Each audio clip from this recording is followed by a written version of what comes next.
Hello everyone, and welcome back to our Pokemon Firered playthrough. This is Recon Fox 64, and I'm excited to do this part 6.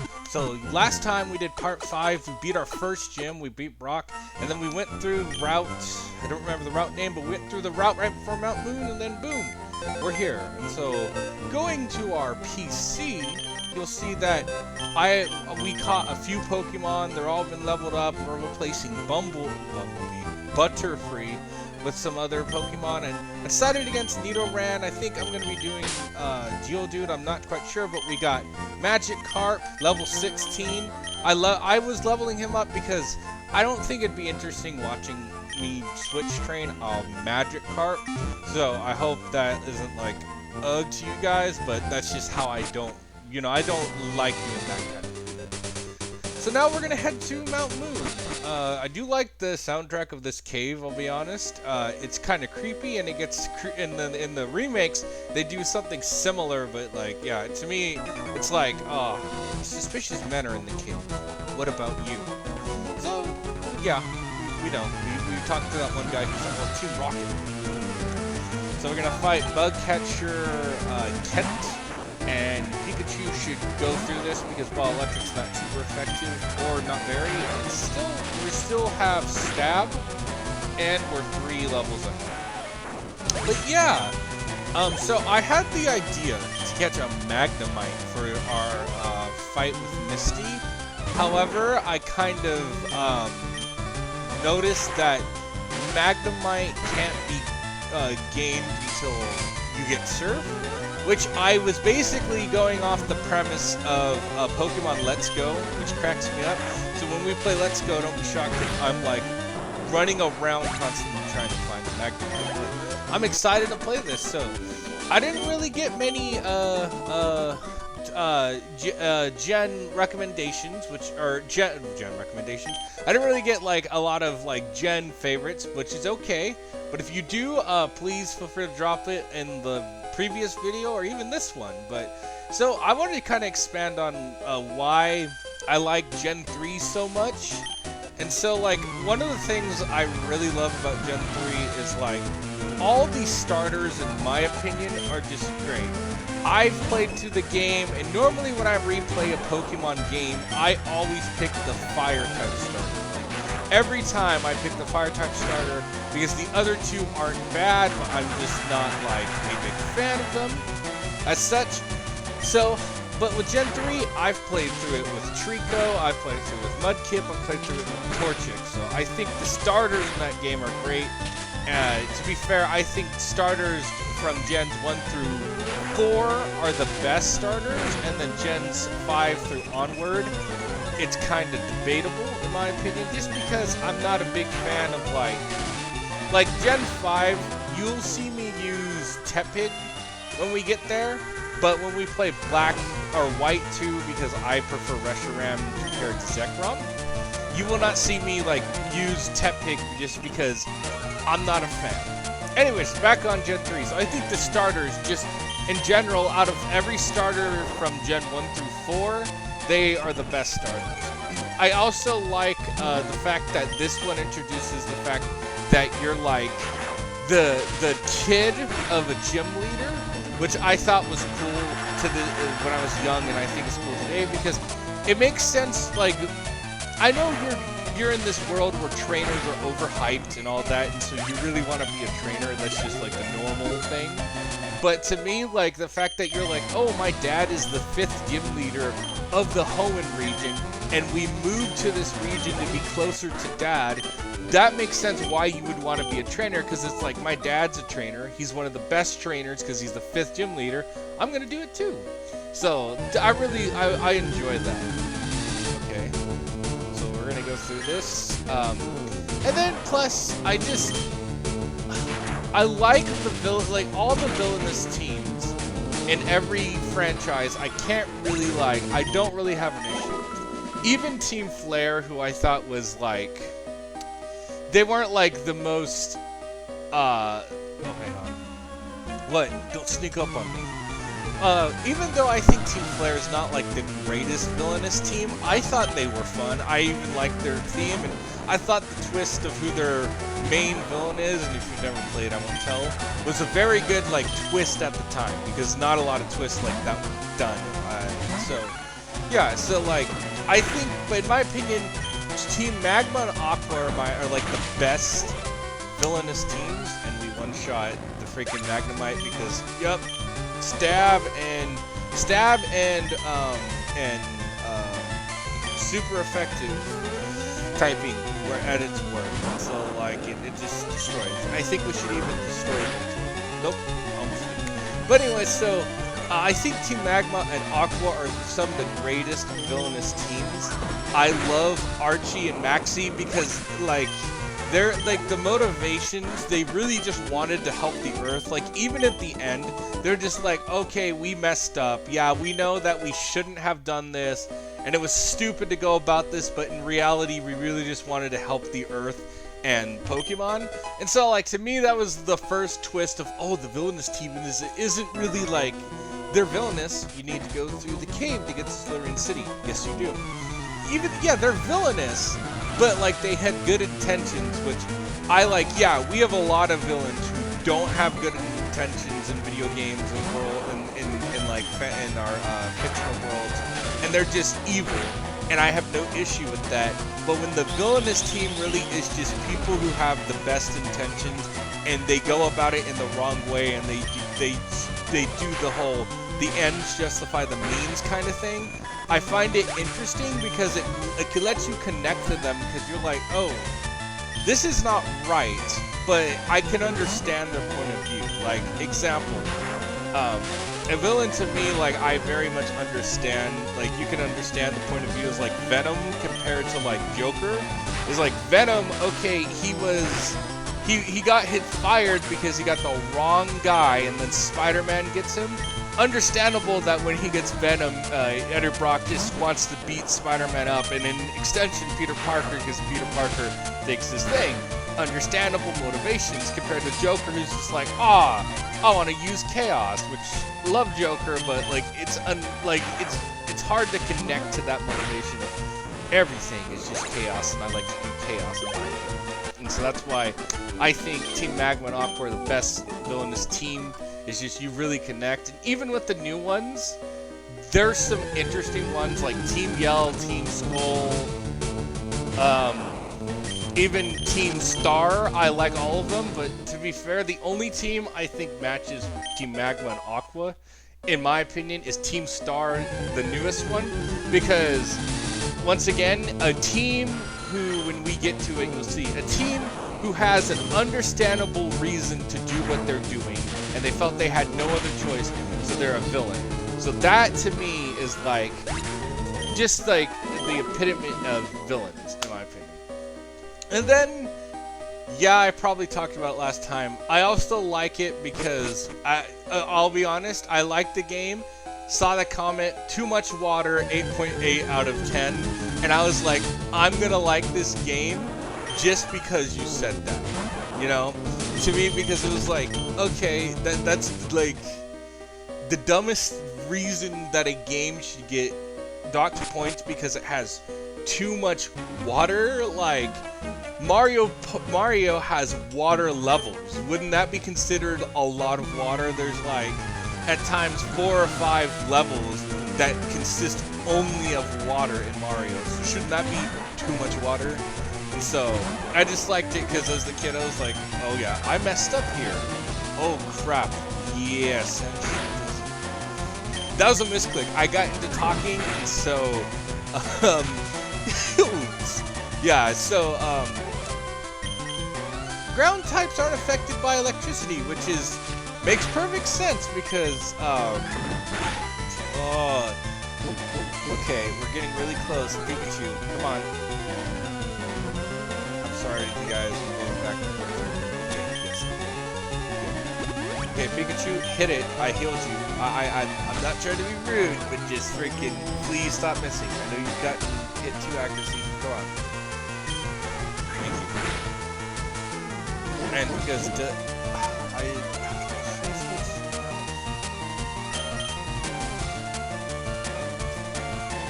just keep missing, so I don't know if I should keep him in or if I should switch him out, because he's just we're like 3 times down because of accuracy, because of that stupid move, and he keeps defense going.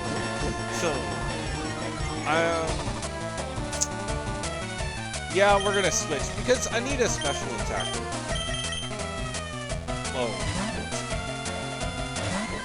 maybe Makey will take him out. I think Makey has a no. It's over. Yeah, I thought he had a, but I think Makey should take him out because we're not low on accuracy and because of stab. So let's just hope this happens. And it's gone. Okay, well then I can continue my rant about the water. So I just never got that as a kid.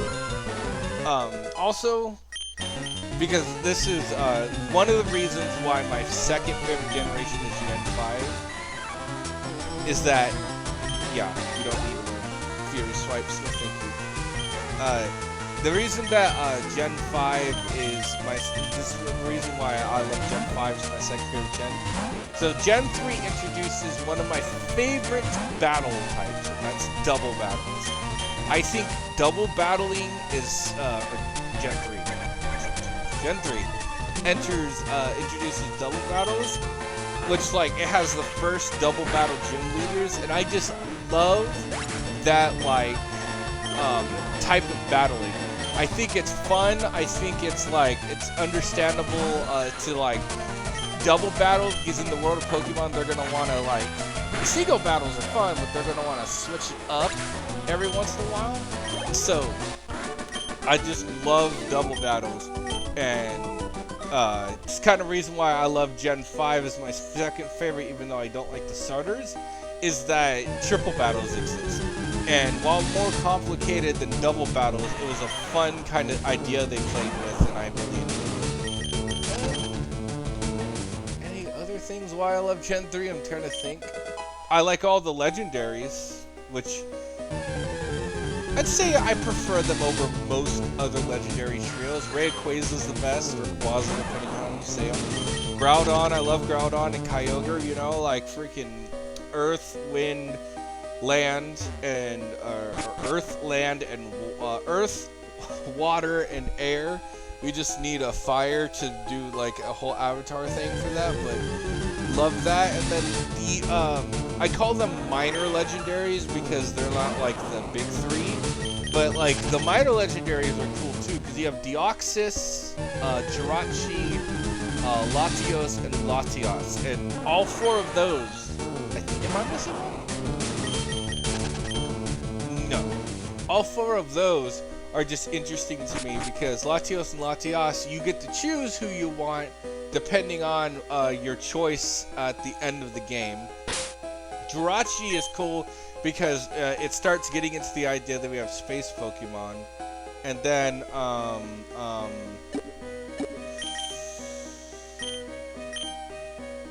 Deoxys is because I love Destiny Deoxys. If you guys don't know what Destiny of Deoxys is, it's one of the Pokemon movies they made, and so in it, it's like I said last video, I have ADHD. I'm gonna go off on tangents. I'm gonna forget what areas I'm at, so I apologize in advance. But this is just how I am sometimes. But Destiny Deoxys' premise is Ash and his friends he travels the whole region with his Misty, or May, her brother Max, and then Brock wind up at this stadium area that allows, like, you can battle Pokemon, but they have ways to make virtual Pokemon appear. And so in the past, the owner, hang on, oh, it's way bigger in here than I thought. I'm not even gonna make that easy joke, but yeah. Anyways, yeah. So he finds like a fragment in the Arctic. Turns out the fragment's from a meteorite, and it houses a space Pokemon named Deoxys. And then, you know, it attacks, and they're saved by Rayquaza. And so my favorite legendary Rayquaza fights one of my favorite minor legendaries, the Oxus. And so I just fell in love with that movie, and it made me love Emeralds, Ruby, and Sapphire that much more. And then also the pseudo-legendaries. I mean, compared to the first two gens, who had like, so pseudo-legendaries for Gen 1 to me are like Dragonite and maybe Alakazam. I wouldn't consider the fossil Pokemon as pseudo, so maybe those two. And then you get Tyranitar and Dragonite in Johto. But in Hoenn you get Flygon, Salamence, Altaria, and Metagross. And those four are just so cool. Yes, are 3 of the 4 Dragon types. Yes. However, I think Metagross makes up for the fact that 3 of the pseudo-legendaries are Dragon types because he's so cool. And yeah, it sucks that you get Beldum like at the end, and like that's one thing I'm gonna be super annoyed about. I might find a way around it just because Beldum is so cool. And yes, I know pseudo-legendaries are broken. No, am I using a pseudo-legendary to like beat the game faster? No, I just love Beldum and I love Metagross because the Steel and Psychic typing, I think, is one of the most versatile typings you can have, because the big things I think that affected are Ghost, Fire, and Dark. You guys know the like quad weakness follow with that, please post it. But honestly, I feel like those are the only big threats. And yes, does it make psychic types weak to fighting? However, it also gives steel types advantage when it comes to fighting types. And so yeah, I just think those are some of the best pseudo legendaries. And then I'm trying to think my last point about why I think Gen 3 is the best. Or my favorite generation, I should say. My favorite generation. Think about it? Yeah, okay. See, I don't know why you keep missing with Hyper Fang sometimes. This was happening when I was grinding off screen that you get a Magikarp up, is that they would miss he would miss Hyper Fang, Tata. And it was so annoying because Hyper Fang is, I think, either a 95 or a 100% accurate move, and it shouldn't miss the amount of times it misses. I get that it's a very broken move to have, especially for a normal type, because as you can see, you know, he bites, stab applies, and it either crits or it just like drains the health to 0. But like, come on, Rattata.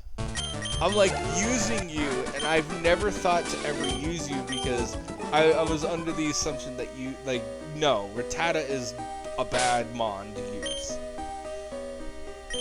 So work with me here, buddy. Stop missing your freaking Hyper Fangs. Jeez. What was I gonna say? Oh yeah, I'm thinking of my final point. Oh, final point, and just because I love Cynthia, but Steven is my favorite champion. Okay, and if you say Emerald has Wallace, okay, I do not count Wallace because Wallace is such a pushover champion. He's a bigger pushover champion than someone like can't really. Is there any other pushover champion other than Wallace? Because every other champion you can plan for, but they like, so like, Blue has a versatile team, and if you plan for, you can beat him. You know, but the same for Lance, who is not a dragon type. And Cynthia, like, I feel like the champions from 1 through 3, gens 1 through 3, were just like, if you planned around them enough, you could beat them. However, when you get to Generation 4 and onwards, some of the champions, like, even if you plan around, you just lose. Like Cynthia, I played the remake of Diamond, And I nearly lost the first time I fought her. I had to like full heal spam against her because she is still just one of the most difficult champions, and that game made her even more difficult. So like Wallace to me is a pushover because Wallace has all of one type, which Steven does too. And yes, you can beat him with fire, but like he's got some really good mons there, like Armado and Cradilly, which are the fossils and not steel, so he's got versatility in that. But Wallace, all he has is water types, and the only two water types to me that like were difficult to plan around when I was a kid was Ludicolo, because water and grass, so electric didn't super affect it. But then you can just use bug type or something, and you get around it because water is not normal affected by bug. And then Wish Cash, and then Wish Cash you just toss out a grass type, so it wins. So I feel like his team is the easiest team to plan around. Like, you can beat his team easily. Every other you can plan and you can go, but it might not go to plan. Like, even in Wallace's gym, if you get crit, you have options. You go, oh, okay, I got crit. Well, dude, that sucks, but here's another electric type. Here's a water type. So, I think Steven makes up for Wallace. Though I will say, because of Wallace, that Gen 4, I will say because of Wallace, Gen 4 has a better champion. Yeah, that is why I love Gen 4.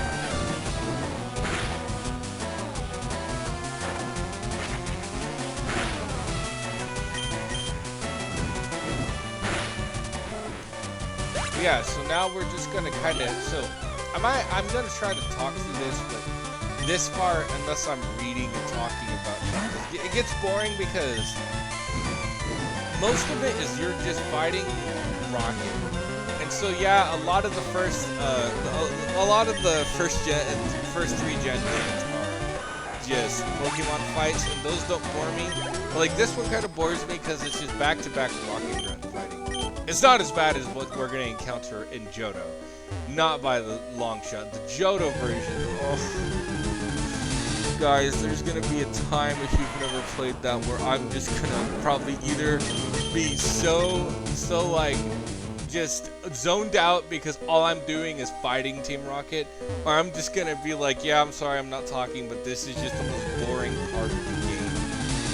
And if anyone disagrees, I respect that. I just want to know why you think that part of the game can be fun. Like, if you have a way to make it fun, and I can try it, I will do that. But like, I just would like to know if anyone likes that part of the game. Why? I'm not judging you. I'm just curious how that part's fun. Like, if you can make it fun, and you give me a valid, like, as always, because I want to be a professor who teaches biology and I want to be a scientist, I'm always looking for answers or arguments that'll kind of like make me think, oh, that's actually a really good rebuttal to my point. So I always want the rebuttals. I always want, like, well, have you tried it this way? Because then it lets me learn. I'm like, oh shoot, you know what? It's not as bad as I thought. It's fun. And all I gotta ask is if recommendations for going through that is containing anything like alcohol or something. I appreciate it, but I do not want to do that on this channel. So I'm just like,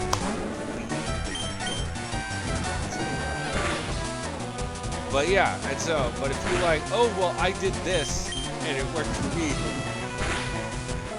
let me know. I'm going to try it because I'm excited. I have a few episodes recorded ahead, so I'll be posting 3 videos every week if I can remember. Because while I don't have school, you guys, I'm sure everyone understands, life balance, and we get caught up with stuff. So if I can remember, there will be 3 videos posted every week, and then when we are down to the last 6 videos, I will start recording Soul Silver, and so I'll record the first 3 parts of Soul Silver, upload them with the last 3 parts of this one, just to give us like a thing. Oh, hey, stop! I found these fossils, they're both mine. Yeah, this is the one thing, like, I had a sister growing up, and she wasn't really, she didn't get a Pokemon until, I think, 2018, and she is into the cards. And so, it was nice growing up with 3 cousins, one of which was your age, and 2 of which who were older than you, who all liked Pokemon like you. Because then you could go and say, hey, I'm choosing the Dome Fossil because I really like Kabuto. And then if they were like, oh, you're gonna choose that, well, when you get to the daycare, can you breed it with a Ditto and give me an egg? And I'd be like, heck yeah, I can do that. And then they do that for me, and you get a Helix Fossil. And that, for a long time, is how I completed my Pokédex. Is I would just go to my cousin's house, ask them what they chose if that was on the part. Like example, when I was playing Emerald, I chose the Anorith Fossil, and my cousin, who's the same age as me, chose Anorith, and I was kind of like, oh, okay, well that sucks. Well, my oldest cousin chose Lily, so I still was able to get Lily in those fossils. So that was just cool, just growing up like, hey, I have Emerald, you have Ruby and Sapphire, and I can kind of give you the Pokemon that, we'll each have a fossil. No take-backs, so we're going with the Dome Fossil. I mean, Kabuto is the... This is Kabuto, right? Screw it. Screw it. It's either Kabuto or Omnimite, and I don't plan on using them, so we're just gonna take this fossil. And if you do want me to use fossil Pokemon, please drop a comment saying, hey, please use a fossil Pokemon. I'll try.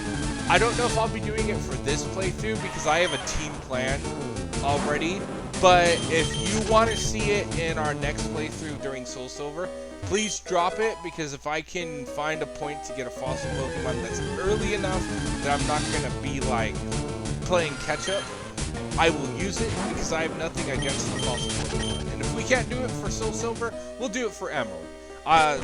You get to the pyramid where it is pretty early game, so it should be. Alright, so we made it out of Mount Moon, and I'm gonna end it here. We're on our way to Cerulean City to our second gym badge, so I think that was a great place. This is a great place to stop. And yeah, I hope you all enjoyed this video. If you did, please drop a like and subscribe. And my question for this video and the next 3 is, what was your second favorite gym? Well, have a good day, night, evening, wherever you're at, and I will see you all in the next video. See ya!